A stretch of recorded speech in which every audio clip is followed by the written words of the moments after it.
Sir Vijayawada పరిస్థితి ఏంటి sir? అంత దారుణంగా అయిపోయింది. చాలా రోజుల తర్వాత అంత పెద్ద వరద వచ్చింది అంటున్నారు. 100 ఏళ్ల తర్వాత అంత భారీ ఎత్తున వర్షం పడింది అని. కాకపోతే ఈ సింగనగర్ అయితే మరి దారుణంగా మునిగిపోవడం, ఒక 3 రోజుల నుంచి ఇప్పటికి కూడా 6 ఫీట్ల వాటర్ ఉంది సార్ అక్కడ. అంటే ఈ వ్యవస్థ ఎందుకు పనిచేయడం లేదు అక్కడ? అంటే జనరల్గా అంటే ఒక పట్టణం మునిగిపోతుందంటే ఆ పట్టణానికి ఒక చరిత్ర ఉంటుంది జనరల్గా. అంటే మునిగిపోతున్న పట్టణానికి అని కాదు, ఆ పట్టణానికి ఒక చరిత్ర ఉంటుంది. ఆ చరిత్రలో భాగంగానే దానికి కావాల్సినటువంటి చుట్టుపక్కల ఏమైనా చెరువులున్నా, డ్యాములున్నా, బ్రిడ్జెస్ ఉన్నా, లేకపోతే డ్రైనేజ్ వ్యవస్థ ఉన్నా, లేదా చిన్న చిన్న నాలాలున్నా, చెరువులున్నా, వీటన్నిటిని ఎప్పటికప్పుడు చెక్ చేసుకోవాల్సిన అవసరం ఉంది. విజయవాడకి ప్రత్యేకత ఏంటంటే ఒక పక్క నదీ తీరం ఉంటుంది. అవును. దాన్ని ఆనుకొని కొన్ని లక్షల ఇళ్ళు ఉంటాయి రెండు వైపులా. అవును. రెండవది కొండకు ఉన్నటువంటి స్లోప్ అంతా కూడా ఇళ్ళే ఉంటాయి. అవును.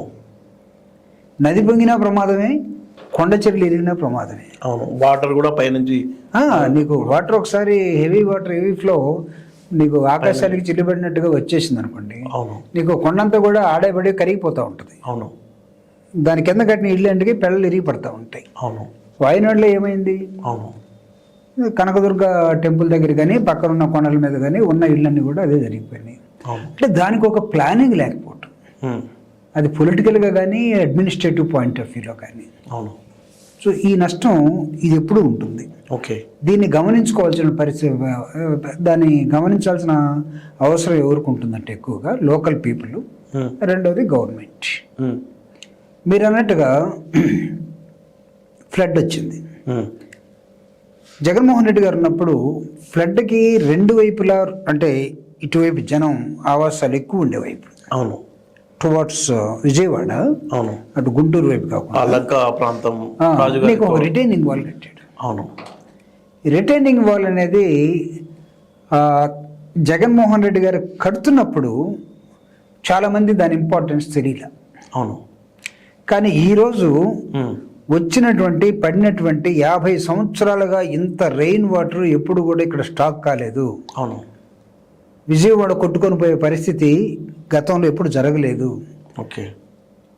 అని చెప్పుకుంటున్న నేపథ్యంలో కృష్ణానదికి రెండు వైపులా ఉన్నటువంటి, రెండు వైపు అంటే బ్రిడ్జి కట్టు ఇటు ఒక సైడ్లో, రెండు వైపులా ఉన్నటువంటి అక్కడున్న కాలనీస్ కానీ స్లమ్స్ కానీ పెద్దవి కానీ ఎక్కడ ఎవరు ఎఫెక్ట్ కాదు. సింగనగర్కు దూరంగా ఉంటుంది. అవును. అది వేరేది, అది బుడమేరు సంబంధించింది, అటువైపు ఉంటుంది. సో ఇది ఇక్కడ రిటైనింగ్ వాళ్ళు అసలు ఎంత కాపాడిందో ఆ ప్రజలు. జగన్మోహన్ రెడ్డి గారు అక్కడి నుంచి ఆ ఏరియాకి వచ్చేసరికి కొన్ని వేల మంది జనం వచ్చేసారు. అవును. అంటే వాళ్ళంతా ఎవరు అసలు? ఆ రిటైనింగ్ వాళ్ళు లేకపోతే తట్టా బుట్ట సర్దుకొని ప్రభుత్వం మీరు ఎక్కడికో వెళ్ళిపోమంటే ఎక్కడికో వెళ్ళుండేవాళ్ళు. గుంటూరు అవతలు, తెనాలి అవతలు, చెల్లూరు పెట్టుకో వెళ్ళిపోయి ఉండేవాళ్ళు. అవును. కానీ ఈరోజు హ్యాపీగా ఎవరు ఇళ్ళు వాళ్ళు ఉన్నారు. అవును. నీళ్ళు అక్కడ ఎక్కడ స్టాక్ అయ్యే మార్గం కూడా లేదు. చాలా భారీ నష్టం జరిగేది కదా. చాలా. విజయవాడని ఆ వాల్ కాపాడిందని ఉన్న ఇల్లు ఆస్తులే కాదు, మనుషులు కూడా ఎంతమంది పోయేవాళ్ళు. అవును. కానీ the vision of Jaganmohan Reddy garu, okay, the commitment of Jaganmohan Reddy garu, నిన్న ఎంతమంది ప్రజల ఆస్తులు చెక్కు చెదరకుండా ఎలా ఉన్నాయో స్పష్టంగా కనపడింది. ఓకే. సో అంతకుముందు ఉన్నటువంటి పరిపాలన కానీ, లేదా ఇప్పుడు జరుగుతున్న పరిపాలన కానీ, జగన్మోహన్ రెడ్డి గారు కట్టినటువంటి ఆ రిటైన్ వాల్ కానీ, జగన్మోహన్ రెడ్డి గారు తీసుకున్నటువంటి అనేకమైన అంశాలు కానీ, ఇవన్నీ చూసినప్పుడు గవర్నెన్స్ ఎవరిది బాగుంటుంది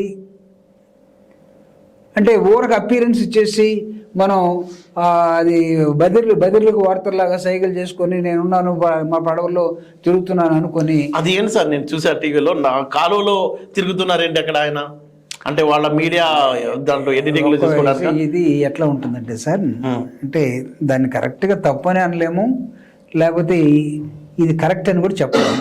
కాలువలో తిరిగితే ఏమొచ్చింది అంటే ఒక్కొక్కళ్ళకి ఒక్కొక్క రకమైనటువంటి. సింగనగర్ లో 6 ఫీట్ల వాటర్ ఉంది. ఇప్పుడు అక్కడ చంద్రబాబు విజిట్ చేశారని ఈ విజువల్ చూపిస్తారా? అంటే ఈ కాలంలో ఈయన తిరిగే విజువల్ అంటే నార్మల్గా డెలిగేషన్ ఆఫ్ పవర్స్ ఉన్నప్పుడు ఒక చీఫ్ మినిస్టర్గా, లేకపోతే ఒక సిఎస్గా, లేకపోతే ఒక గవర్నర్గా, అంటే గవర్నర్ కూడా తిరగాల్సింది కదా నిన్న. అవును. అవునా? అవును. తిరగాలిగా. అంతే, ఓ పడవ ఆయన కూడా ఇస్తే సరిపోయేదిగా. అవును. ఎందుకు రాలేదు గవర్నరు? ఎథిక్స్, ఆ? ఈ విలువలు, ఏం విలువలు? ప్రమాదం కదా. అవును. ఏమా నేను తిరుగుతున్నాను, నువ్వు కూడా వచ్చి తిరుగు అని చెప్పాలి కదా గవర్నర్. కాలువలో తిరగడం ఏంటి సార్? కాలువ పక్కన ఏం లేదు కదా, సెక్యూరిటీ వాళ్ళు ఉన్నారు. కాలువలో తిరగడం ఏంటో నాకు అర్థం కదా. అంటే నేను చెప్పలేను కానీ ఆయన కాలువల్లో తిరుగుతున్నాడు ఇవన్నీ కూడా. అంటే ఆయన ఒక సందేశాన్ని ఇవ్వదలుచుకున్నాడు, నేను కూడా మీతోటే తడుస్తూ ఉన్నాను, నేను కూడా మీతోటి బయటే ఉన్నాను, మీరు పై అంతస్తులో కన్నా బొండి జాగ్రత్తగా, నేను తొందరగా ఇంటికి వెళ్ళిపోవాలి అన్నది ఇంకొకటి కూడా స్టోరీ నడుస్తూ ఉంది. ఆల్రెడీ ఆయన ఇల్లు అక్కడ మునిగిపోయింది. Okay. The effect of FTL కానీ లేకపోతే బఫర్ జోన్ కానీ గెస్ట్ హౌస్ మునిగిపోయింది అక్కడ. అవును. మునిగిపోయిన తర్వాత ఈయన ఎక్కడ ఉండాలి? అవును. సేఫ్ జోన్లోకి వచ్చేసి కలెక్టర్ క్యాంప్ ఆఫీస్ని ఆక్యుపై చేసుకొని కూర్చొని కొంత షికార్ లాగా అటు ఇటు పోయించినట్టుగా కనపడదు. షికార్ అని నేను అన్నాను కానీ అనేసారు కదా షికార్ అని, బోట్లో షికారు. ఇక్కడ సింగనగర్లో జనం ఏమో అల్లాడుతుంటే అంటే ఒకటి సార్ ఇక్కడ చేయాల్సింది ఏంటంటే, ఇలాంటి డేంజరస్ బెల్స్ వచ్చినప్పుడు నీకు ఒక్క అధికారులు మాత్రమే కాదు. అవును. వాళ్ళకి అసలు అధికారులు ఎంత అండి, వాళ్ళ పర్సంటేజ్ ఎంత ఎంప్లాయీస్? అవును. అని compare with the population and people, అసలు నువ్వు ప్రజలు రెడీ చేయాలి, వాలంటీర్స్ని రెడీ చేయాలి. వాలంటీర్స్ అంటే మేము పెట్టుకున్న వాలంటీర్స్ అనుకుంటారేమో. అవును. ఒక వాలంటరీ ఎన్జిఓ వ్యవస్థ ఒకటి నడవాల్సిన అవసరం ఉంటుంది. స్వతంత్రంగా దాన్ని చూసి ఒకడెవడో పడిపోయాడండి, పడిపోతే టక్కన ఇంకొకటి దూకి వాడిని బయటకు లాగే ప్రయత్నం చేస్తాం. అవును. నవేడేస్ ఏం చేస్తున్నాం అంటే సెల్ ఫోన్లో తీస్తున్నాం అంతే. దారుణం. చంపుతున్నదే తీస్తున్నాం, వీడు పడిపోయినదే తీస్తున్నాం, వాడిని రక్షిస్తామని పోయింది. అలాంటి వ్యవస్థని మీరు డెవలప్ చేసుకోవాల్సిన అవసరం ఉంటుంది ఎక్కడున్నా సరే. ప్రమాదాలు చెప్పి రావు, వచ్చిన ప్రమాదాన్ని ఇది చాలా దారుణం సార్. ఒకప్పుడు అలా హెల్ప్ చేయడానికి వచ్చేవాళ్ళు, ఇప్పుడు వీడియో తీసుకుంటున్నారు. అంటే మనుషులు మనస్తత్వాలు మారిపోయినాయి కదా. అవును. నాకెందుకు రిస్క్ అనుకుంటున్నారు. ఇప్పుడు చంద్రబాబు నాయుడు గారు నేను టీవీలో కనపడాలని అనుకోకుండా అసలు తనకున్నటువంటి ఫోర్సెస్ మొత్తాన్నే కాకుండా ప్రజలు కూడా కాల్ ఇవ్వాలి. అవును. ఎన్జిఓస్ ఎవరైనా, గజయితగాళ్ళు ఎవరైనా ఉన్నా, లేకపోతే ఈ ప్రాంతంలో ఎవరైనా మీరందరూ కూడా ముందుకు రండి, మనం ఈ రిస్క్ని ఫేస్ చేయాలి. మీరు చూడండి, మీరు ఒకసారి నాకు తెలిసి ఫెడరల్ క్యాస్ట్రో క్యూబా యుద్ధం జరుగుతున్నప్పుడు రన్వే మొత్తాన్ని పేల్చేశారు. ఫెడరల్ క్యాస్ట్రో క్యూబాలో రన్వే ఒక ఫ్లైట్ దిగే రన్వే మొత్తాన్ని మిలిటరీ ఆపరేషన్స్ కోసం వాడుకుంటారని పేల్చిపడేశారు. ఓకే. రిమెంబర్, ఒకే ఒక నైట్లో రన్వేని మొత్తం నిర్మించేశారు. ఓకే. పబ్లిక్ అంతా వచ్చారు, బయటకు వచ్చారు. అంతే పోలీసులు కాదు, లేకపోతే మిలిటరీ కాదు, అవును, మొత్తం. అంటే అక్కడ ప్రతి పౌరుడు పోలీసుగా మారిపోతాడు, ప్రతి పౌరుడు డాక్టర్ అవుతాడు, ప్రతి పౌరుడు టీచర్ అవుతాడు, ప్రతి పౌరుడు పాలకుడు అవుతాడు.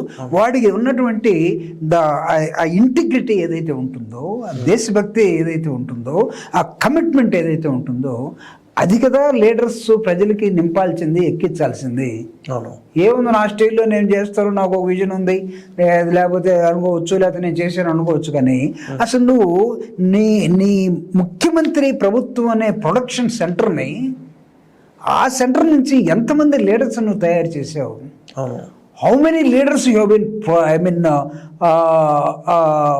మ్యానుఫ్యాక్చర్డ్? అంటే నీ ప్రొడక్షన్ ఎంత బయటకు వచ్చింది, లీడర్స్ ప్రొడక్షన్ అనేది చూపించగలిగితే ఉంటుంది. లేదు నేను ఒక మిలిటరీ కమాండర్ లాగా, లేకపోతే నేను చెప్పిందే జరగాల, ఆఫీసర్స్, కలెక్టర్, సిపి అంతా నా కార్లో ఎక్కండి, ఫోటోగ్రాఫర్ నా పడవలో ఎక్కండి, మనం ఒక టూర్ కొట్టేద్దాం. ఒక లేడీ చూపిస్తూ ఉంది, చంద్రబాబు నాయుడు గారు పోతూ ఉంటే చంకన పిల్లని ఎత్తుకొని ఆ పిల్ల కడుపు తట్టి ఆకలిస్తుంది. ఓకే. అంటే ఈయన బాయ్ అంటున్నారు. అంటే మీకు ఆ రెండింటి మీరు కెమెరా ఉంటే రేపు నా దారిలో పెట్టేటప్పుడు ఆ ఫోటోని సింక్ చేసి పెట్టండి. ఓకే. ఒక తల్లి ఒక బిడ్డని ఎత్తుకొని 2 రోజుల నుంచి నాకు అన్నం లేదు, నా బిడ్డకు లేదు, పాలు లేవు, మీరు పోతా ఉన్నారు, ఇట్లా చెప్పలేదు కాబట్టి ఈ బిడ్డ సంకలో ఉన్న బిడ్డకి తట్టి, కడుపుని తట్టి ఇలా అన్నది. అప్పుడు ఎలా కదలాలి హృదయం ఉన్న మనిషి? ఎలా కదలాలి? తన పడవలో ఏమన్నా ఉంటే తీసుకెళ్ళి దగ్గరికి వెళ్ళి, నువ్వు ఆ పడవలో పోతున్నావు కదా, తీసుకోమ్మా పాపకు పాలు ఇవ్వు అని చెప్పి రావాలా. అంతేగాని వాట్ ఇట్ ఇండికేట్స్. తప్పట్టంలా ఒక్కొక్క మనిషికి ఒక్కొక్క స్టైల్ ఉంటుంది. కానీ ఆ ప్రమాదాన్ని నువ్వు తగ్గించడం కోసం, అడ్రస్ చేయటం కోసం ఎవరెవరు ఇన్వాల్వ్ చేశారు? ఒక 6 ఫంక్షన్ హాల్ తీశారట. 6 ఫంక్షన్ హాళ్ళు అంతలోన వరదలు వచ్చి అటు కృష్ణ, ఇటు దుర్గమ్మ గుడి టెంపుల్, అదంతా కొండలు ఇరిగి పడుతూ ఉంటే మొత్తం ఎక్కడికక్కడ నీళ్ళన్నీ కూడా ఆగిపోతే మనుషులు బయటికి రాలేకపోతే వచ్చినా కూడా ఇంతవరకు నీళ్ళు ఒక్కొక్కళ్ళకి. అవును. Hi, this is Swathi. Like చేయండి, షేర్ చేయండి, కమెంట్ చేయండి అండ్ సబ్స్క్రైబ్ చేయండి GRTV. Hi, this is Monica. Please like, share and subscribe GRTV.